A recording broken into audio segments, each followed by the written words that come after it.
இன்னொரு இந்த என்னுடைய உரையை முடிக்கிறதுக்கு முன்னாடி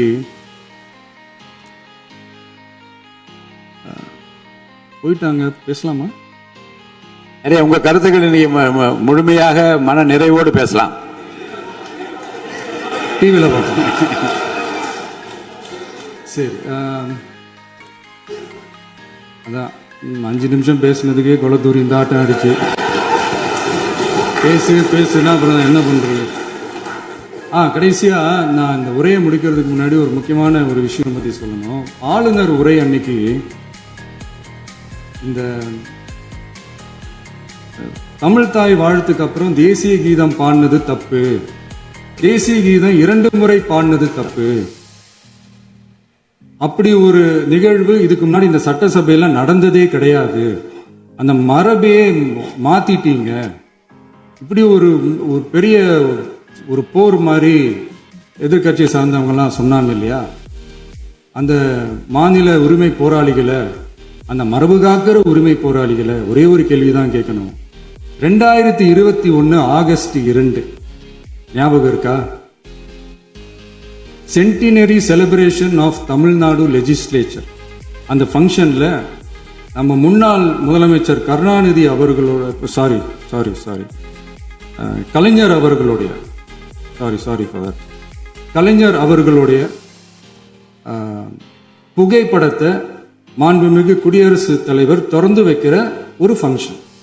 அந்த ஃபங்க்ஷன்ல national anthem followed by Tamil Thai Vazhthu அப்படின்னு அறிவிச்சது ஞாபகம் இருக்கா?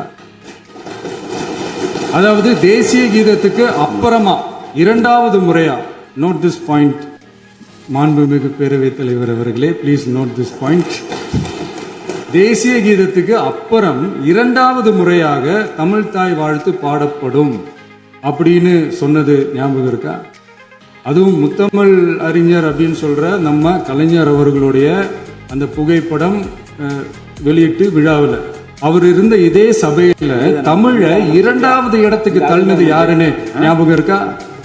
அது மட்டும் இல்ல, அந்த தேசிய கீதத்தை நாட்டுப்பண் நேஷனல் ஆந்தம்னு சொல்லி அதே ஃபங்க்ஷன்ல கடைசியா ஃபங்க்ஷன் முடியும் போது செகண்ட் டைம் தேசிய கீதம் பாடினதும் ஞாபகம் இருக்கா? இதே அவையில் தான், அது அவை குறிப்பிலும் இருக்கிறது, இதே அவையில் தான் நடைபெற்றது.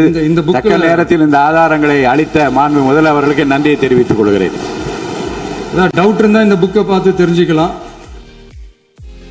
அதனால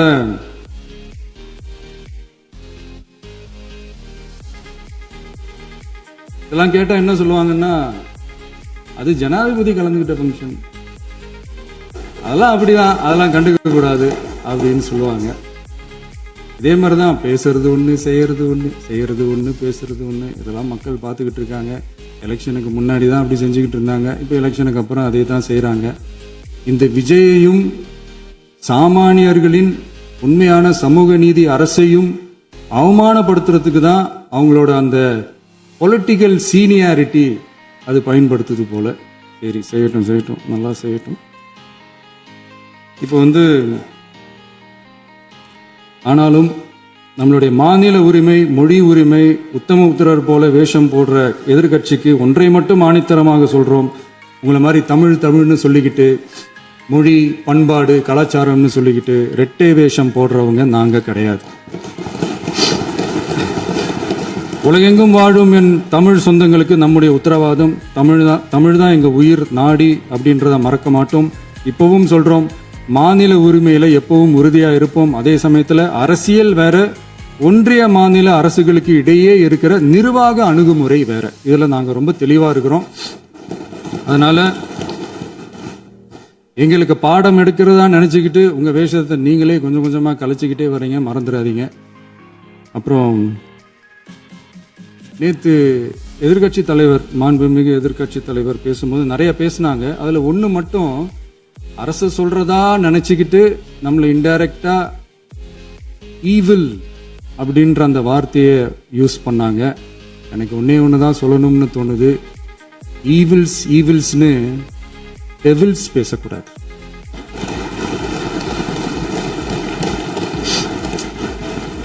அவங்க இருந்திருந்தா ஒரு ஆக்ஷன் பண்ணணும்னு எனக்கு தோணுச்சு. எல்லாரும் போயிட்டாங்க. இல்ல With your permission இப்பவும் பண்ணலாமா? இப்பவும் பண்ணலாம், ஒன்றும் தப்பு இல்லை.